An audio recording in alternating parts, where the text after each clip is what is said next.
warahmatullahi wabarakatuh. Perkenalkan, nama saya Cindy Tepraviona dengan NIM 17056255078.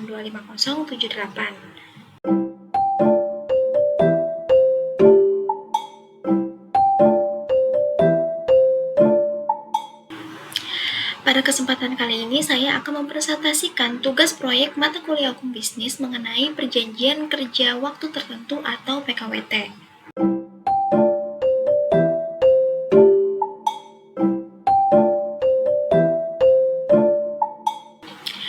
PKWT merupakan perjanjian kerja antara perusahaan dan pekerja untuk jangka waktu tertentu. Perjanjian ini penting karena menjadi dasar hubungan kerja serta mengatur hak dan kewajiban bagi kedua belah pihak.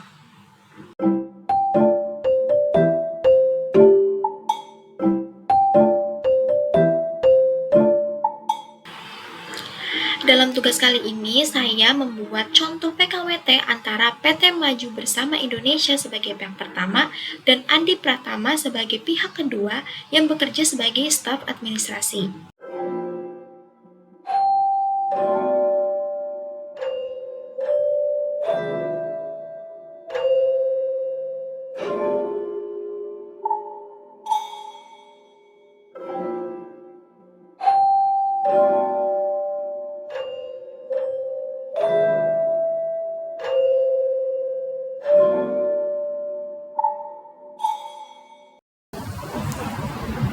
Pada contoh kontrak yang saya buat terdapat dua pihak. Pihak pertama adalah PT Maju Bersama Indonesia yang diwakili oleh Direktur Utama yaitu Bapak Budi Santoso. Sedangkan pihak kedua adalah Andi Pratama sebagai pekerja yang ditempatkan pada posisi staf administrasi. Selanjutnya saya akan menjelaskan isi perjanjian yang terdiri dari 9 pasal. Yang pertama, pasal pertama.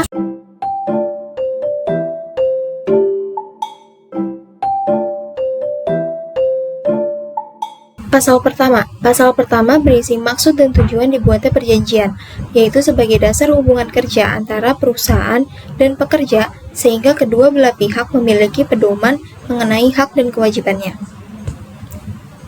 Selanjutnya, pasal kedua, mengatur mengenai ruang lingkup pekerjaan.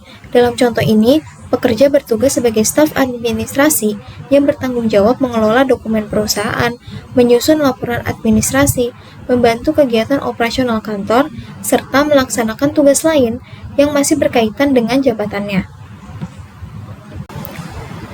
Pasal ketiga mengatur hak dan kewajiban kedua belah pihak. Pekerja berhak menerima upah, memperoleh perlindungan kerja, dan bekerja di lingkungan yang aman. Sebaliknya, pekerja juga wajib melaksanakan tugas dengan baik, serta mematuhi peraturan perusahaan.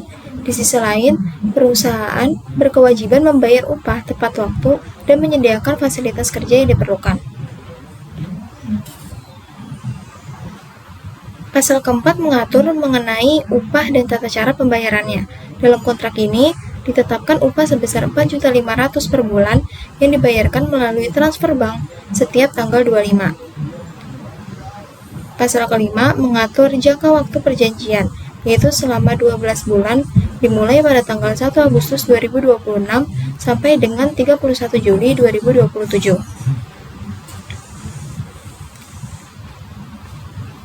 Pasal ke-6 membahas mengenai force majeure atau keadaan memaksa. Klausul ini mengatur apabila terjadi keadaan di luar kemampuan para pihak, seperti bencana alam, kebakaran, wabah penyakit, atau kebijakan pemerintah yang menghambat pelaksanaan perjanjian. Dalam kondisi tersebut, para pihak itu wajib saling memberitahukan dan mencari penyelesaian sesuai ketentuan yang berlaku. Pasal ke-7 mengatur mengenai wan prestasi, yaitu apabila salah satu pihak tidak melaksanakan kewajibannya sesuai isi perjanjian. Dalam kondisi tersebut, pihak yang dirugikan dapat memberikan teguran tertulis terlebih dahulu. Jika pelanggaran tetap tidak bisa diperbaiki, maka dapat dilakukan tindakan sesuai ketentuan hukum yang berlaku. Selanjutnya, pasal ke-8 mengatur mengenai penyelesaian sengketa. Apabila terjadi perselisihan, kedua belah pihak akan mengutamakan penyelesaian melalui musyawarah untuk mencapai mufakat. Jika musyawarah tidak berhasil, maka sengketa diselesaikan melalui mekanisme penyelesaian perselisihan hubungan industrial sesuai peraturan yang berlaku.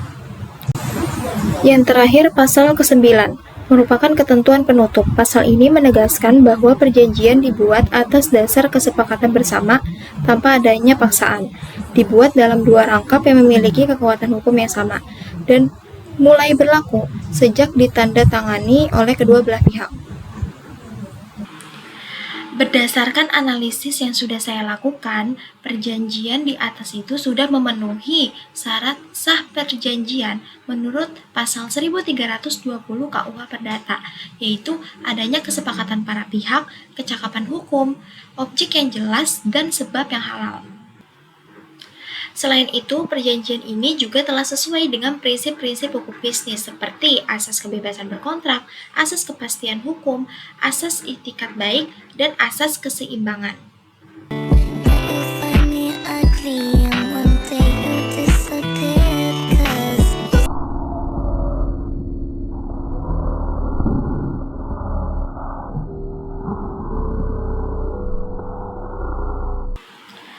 Demikian presentasi yang dapat saya sampaikan. Terima kasih atas perhatiannya. Wassalamualaikum warahmatullahi wabarakatuh.